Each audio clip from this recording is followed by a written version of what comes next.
તો ગાઈસ જો હેમાં મારું માથું ઓળી આપે છે, મસ્ત તેલ માલિશ કરી આપે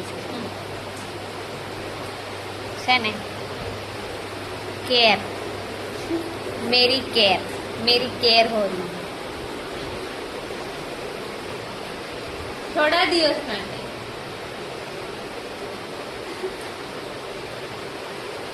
મને લાગી થોડી એમ બેનની બી થોડી કેર કરી લઉં એમ. બાકી બીજું કઈ ઈરાદો ન તમારો. આ તો નવરી નવરી બેસી રહી હતી એટલે. જો ગાઈસ આ જો મારું માપ ફાઇનલી એમાંય વાળી દીધી ચોટી. ફાઇનલ લુક આવી ગયો છે પણ કંઈ ખાસ નહીં.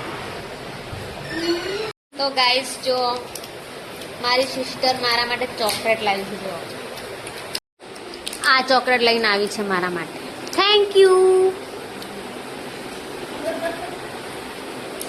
આ મારા પાસે કેમ બેઠો છે ખબર છે? આ ચોકલેટ ખાવા માટે બેઠો છે.